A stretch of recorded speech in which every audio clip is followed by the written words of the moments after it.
Hello students, I am doctor Vinod Kamble. इस video में हम लोग देखने वाले हैं what are the different types of partners. मतलब कि एक पार्टनरशिप फर्म के अंदर कौन से टाइप के पार्टनर्स होते हैं, that we are going to see. First वाला है एक्टिव पार्टनर या actual partner. Now what is actual partner या एक्टिव पार्टनर? जो पार्टनर बिजनेस को कैपिटल देते हैं, बिजनेस का प्रॉफिट एंड लॉस भी शेयर करते हैं, उसके साथ साथ वो बिजनेस के जो डे टू डे वर्क होते हैं, जैसे कि फाइनेंस का काम देखना, अकाउंट्स का काम देखना, बाइंग एंड सेलिंग, मार्केटिंग, ये सारे जो काम होते हैं उसमें भी वो लोग एक्टिव पार्टिसिपेशन करते हैं, वो सारे काम भी वो लोग हैंडल करते हैं। तो बिकॉज ये बिजनेस का डे टू डे काम करते हैं, इनको एक्टिव पार्टनर और एक्चुअल पार्टनर बोला जाता है। ओके, सो इनकी लायबिलिटी जो होती है वो अनलिमिटेड होती है। अनलिमिटेड लायबिलिटी क्या होती है ये हमने पहले भी देखा हुआ है। ये जब रिटायर्ड होते हैं पार्टनरशिप फर्म में से तो इनको पब्लिक नोटिस देनी पड़ती है। पब्लिक नोटिस मतलब क्या, न्यूज़पेपर में आपने देखा होगा एक कॉलम होता है पब्लिक नोटिस का, उसके अंदर लिखा रहता है कि ये पर्टिकुलर पार्टनरशिप फर्म में से ये पार्टनर जो रिटायर्ड हो रहे तो उनको पब्लिक नोटिस देनी पड़ती है। और इनके दूसरे नाम है ऑर्डिनरी या जनरल पार्टनर। सो इसको हम लोग एक्टिव पार्टनर बोलते हैं। उसके अपोजिट होता है स्लीपिंग या डॉर्मेंट पार्टनर। नाउ स्लीपिंग या डॉर्मेंट पार्टनर में क्या फर्क होता है, देखो ये पार्टनर जो होते हैं ये भी बिजनेस को कैपिटल देते हैं, प्रॉफिट एंड लॉस भी शेयर करते हैं, लेकिन ये बिजनेस के जो डे टू डे काम होते हैं उसमें एक्टिव पार्टिसिपेशन लेते नहीं है। मतलब ये फाइनेंस का, अकाउंट का, ये सारा काम देखते नहीं है, that is the difference. Finance का वगैरह और मार्केटिंग का वगैरह ये सारा काम जो होता है वो एक्चुअल पार्टनर देखते हैं, ये लोग उसमें नहीं, इनका सिर्फ काम है पैसा देना और बाजू में हटना, और जो भी प्रॉफिट एंड लॉस होगा उसको वो शेयर करेंगे। ओके, ये पार्टनर्स को पब्लिक नोटिस नहीं देनी पड़ती है जब ये रिटायर्ड होते हैं, और इनकी लायबिलिटी भी जो होती है वो अनलिमिटेड होती है। सो ये आपको डिफरेंस दोनों का पता चल गया होगा। तीसरा है नॉमिनल पार्टनर। और नॉमिनल पार्टनर का मतलब क्या होता है, जो पार्टनर बिजनेस को सिर्फ अपना नाम देते हैं। लेंड मतलब क्या, नाम प्रोवाइड करना। अभी आप बोलोगे कि ये बिजनेस को नाम देते हैं मतलब क्या होता है कि सपोज कभी कभी क्या होता है, कोई इंडिविजुअल्स होते हैं उनका काफी ज्यादा गुडविल होता है मार्केट में, और उनके गुडविल की वजह से अगर वो हमारे बिजनेस में एज अ पार्टनर आते हैं तो हमारे बिजनेस का गुडविल भी बढ़ेगा। बिजनेस का गुडविल बढ़ेगा तो बिजनेस का सेल बढ़ेगा, प्रॉफिट बढ़ेगा। इसके लिए हम लोग क्या करें, उनके नाम को सिर्फ अपने बिजनेस के लिए यूज कर रहे हैं, बाकी उनको हमारे बिजनेस में कोई भी रियल इंटरेस्ट होता नहीं है। ओके, सो जो पार्टनर बिजनेस को सिर्फ नाम देते हैं, बाकी उनका बिजनेस में कोई भी रियल इंटरेस्ट होता नहीं है, उनको हम लोग बोलते हैं नॉमिनल पार्टनर। ये पार्टनर जो होते हैं बिजनेस को किसी भी तरीके से कैपिटल नहीं देते हैं, ना बिजनेस का प्रॉफिट शेयर करते हैं, ये बिजनेस के डे टू डे एक्टिविटीज के अंदर इन्वॉल्वमेंट भी नहीं लेते हैं। इनको सिर्फ बिजनेस क्या कर रहा है, इनके पर्सनल गुडविल का यूज कर रहा है अपना बिजनेस जो उसको ग्रो करने के लिए।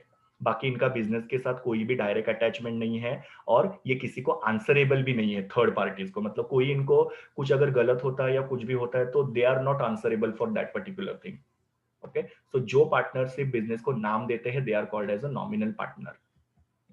नेक्स्ट वाला है minor partner. What is minor? तो अगर इंडियन कॉन्ट्रैक्ट एक्ट 1872 आप लोग देखोगे तो उसके हिसाब से जो भी पर्सन की 18 एज अटेंड नहीं हुई है, अटेंड नहीं हुई मतलब कि 18 एज तक अभी तक वो हुआ नहीं है, मतलब मेजोरिटी नहीं हुई है उसकी, तो उसको हम लोग क्या बोलते हैं, माइनर बोलते हैं।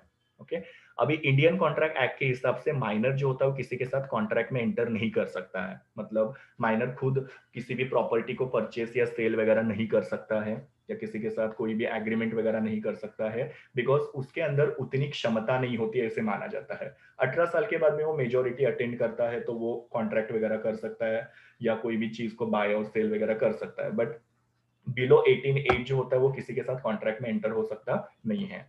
बट कभी कभी क्या होता है कि माइनर जो होता है उसको पार्टनर्स जो होते हैं वो अपने खुद के बेनिफिट के लिए बिजनेस के अंदर एडमिट करते हैं। ऐसा क्यों? कभी कभी क्या होता है, कुछ माइनर्स ऐसे होते हैं जिनके पास बहुत ज्यादा प्रॉपर्टी होती है। ओके, और पार्टनर्स को अगर सपोज उनके बिजनेस के लिए कैपिटल की जरूरत है तो वो क्या करेंगे, वो माइनर को अपने बिजनेस के अंदर एडमिट करेंगे, बिकॉज उसके आने की वजह से हमारे बिजनेस को क्या मिलने वाला है, कैपिटल मिलने वाला है। तो सिर्फ कैपिटल के लिए वो माइनर को वो लोग क्या करते हैं, बिजनेस के अंदर एडमिट करते हैं। बट यहाँ पे एक कंडीशन है कि बिजनेस की किसी भी लायबिलिटी के लिए, कर्जे के लिए पार्टनर, ये जो माइनर पार्टनर है वो लायबल नहीं होगा।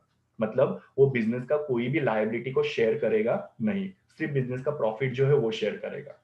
ओके, तो ये आपको याद रखना है कि माइनर पार्टनर मतलब जो 18 एज के बिलो होता है, जिसने 18 एज अभी तक अटेंड नहीं की है, उसको पार्टनरशिप अपने बेनिफिट के लिए बिजनेस के अंदर एडमिट करते हैं, और वो बिजनेस की कोई भी लायबिलिटी शेयर करेगा नहीं। नेक्स्ट है पार्टनर्स इन प्रॉफिट ओनली। अभी नाम से ही पता चल रहा है कि ये पार्टनर जो होते हैं ये बिजनेस का सिर्फ और सिर्फ प्रॉफिट शेयर करते हैं। अगर कुछ भी लॉस हुआ तो लॉसेस के लिए वो लोग लायबल नहीं होते या वो लॉसेस को शेयर करते नहीं है। बाकी ये जो पार्टनर्स है बिजनेस में कैपिटल इनको कंट्रीब्यूट करना पड़ेगा और ये बिजनेस के कोई भी डे टू डे एक्टिविटीज होते हैं उसके अंदर इन्वॉल्वमेंट लेते नहीं है। ओके, सो ये लोग बिजनेस को कैपिटल दे रहे हैं, प्रॉफिट भी शेयर कर रहे हैं, बट लॉसेस को शेयर नहीं करते और बिजनेस के डे टू डे एक्टिविटीज में ये लोग पार्टिसिपेट करते नहीं है, इसके लिए इनको पार्टनर्स इन प्रॉफिट बोला जाता है। Next one is partner with limited liability. आपको पता है कि पार्टनर जो होती है उसकी लायबिलिटी अनलिमिटेड होती है, बट ये वो टाइप के पार्टनर्स है जिनकी लायबिलिटी जो है वो लिमिटेड है। ना व्हाट इज लिमिटेड लायबिलिटी, जहां पे इनको सिर्फ इनका जो इन्वेस्टमेंट होता है उतना ही उनकी लायबिलिटी होती है, उससे ज्यादा उनकी लायबिलिटी नहीं होती है। जैसे मैं आपको एक एग्जांपल देता हूँ। सपोज आप किसी बिजनेस में एज अ पार्टनर हो, ओके, लिमिटेड लायबिलिटी पार्टनर हो आप, और वो बिजनेस में आपने एक एग्रीमेंट किया आपके दूसरे पार्टनर के साथ कि आप बिजनेस में 1 लाख रुपया कॉन्ट्रीब्यूट करोगे। आपने उसमें से 80,000 रुपीज कॉन्ट्रीब्यूट किया, बिजनेस अभी लॉस में चला गया। ओके, तो उसकी वजह से आपकी लायबिलिटी अभी कितनी रही, सिर्फ 20,000। उसके अलावा आपको आपके पर्सनल प्रॉपर्टी में से कुछ भी नहीं देना है। सो आपकी लायबिलिटी कितनी है, it is only extended to the investment. Okay, मतलब आपका जो 20,000 का इन्वेस्टमेंट बाकी है उतना ही आपका लायबिलिटी वहां पे बनता है, बाकी पर्सनल प्रॉपर्टी आपका जो है वो आपको बेचना पड़ेगा नहीं। ओके, सो ये पार्टनर जो है इनकी लायबिलिटी जो है वो लिमिटेड होती है। ये लोग बिजनेस में जो डे टू डे एक्टिविटीज होते हैं, काम होते हैं, उसके अंदर एक्टिव पार्टिसिपेशन भी नहीं लेते हैं। अभी कुछ पार्टनरशिप फर्म्स होते हैं जो लिमिटेड लायबिलिटी वाले होते हैं। आपने देखा होगा एबीसी एलएलपी लिखा रहता है। एलएलपी का मतलब क्या होता है, लिमिटेड लायबिलिटी पार्टनर।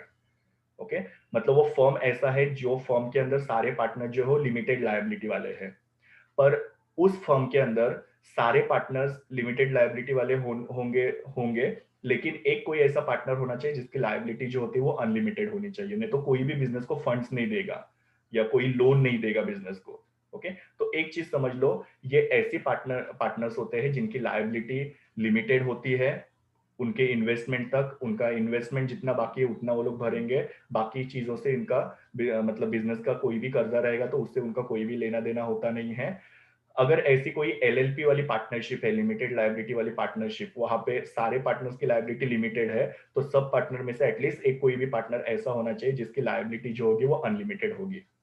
तो ये आपको यहाँ पे एक चीज याद रखनी है, सीक्रेट पार्टनर। नाम से ही पता चल रहा है कि ये पार्टनर जो होता है इसका नाम थर्ड पार्टी को या आउटसाइडर्स को पता होता नहीं है। वो अपना नाम जो है किसको डिस्क्लोज नहीं करना चाहते हैं, तो उनकी मेंबरशिप जो होती है वो आउटसाइडर से सीक्रेट रखी जाती है। बाकी ये पार्टनर जो होते हैं वो आपके दूसरे पार्टनर्स के जैसे ही होते हैं, जिनकी लायबिलिटी अनलिमिटेड है, ये बिजनेस को कैपिटल प्रोवाइड करते हैं, बिजनेस का प्रॉफिट भी शेयर करते हैं, सब कुछ नॉर्मल है यहाँ पे। ओनली थिंग इज कि वो चाहते नहीं है कि उनका नाम जो है थर्ड पार्टी को पता चले या आउटसाइडर्स को पता चले, और ये बिजनेस का डे टू डे काम जो होता है वो भी करते हैं। तो देखो सारी चीजें ये लोग कर रहे हैं नॉर्मल, जैसे दूसरे एक्टिव पार्टनर से उनके जैसे ही है। Only thing is their name is not known to the outsiders. And the last one is quasi partners. ना क्वाजी पार्टनर्स का मतलब क्या होता है कि ये पार्टनर जो है वो रिटायर्ड हो चुके हैं, लेकिन इनका कैपिटल अभी भी बिजनेस के अंदर है। मतलब जब भी पार्टनर रिटायर्ड होते हैं तो वो अपना कैपिटल लेके जाते हैं, बट इनका कैपिटल जो है बिजनेस के अंदर वैसे का वैसा है। So these are the retired partners but they leave their capital in the firm. ये लोग जो है वो बिजनेस के डे टू डे काम होते हैं उसके अंदर एक्टिव पार्टिसिपेशन नहीं लेते हैं, बट प्रॉफिट शेयर करते हैं ये लोग। ओके, बिजनेस के जो भी डेट्स होते हैं, मतलब बिजनेस के जो भी कर्जे होते हैं उसके लिए ये लोग लायबल भी होते हैं। फिर इन्होंने बिजनेस में जो भी कैपिटल इन्वेस्ट किया उसके ऊपर उनको इंटरेस्ट भी मिलता है, जो मैंने ऊपर आपको बताया। तो इस हिसाब से क्या है कि क्वाजी पार्टनर्स मतलब जो रिटायर्ड हो चुके हैं but they leave their capital in the business, active participation नहीं लेते हैं बिजनेस का, लेकिन वो प्रॉफिट जो है उसको शेयर करते हैं और उनको जो भी बिजनेस का डेट होगा उसमें वो लोग लायबल होते हैं, उसको क्वाजी पार्टनर्स बोला जाता है। So this was all about different types of partners. Thank you students. Please do like, share, comment and subscribe to my YouTube channel, and also recommend my channel to your friends. We will meet in the next video.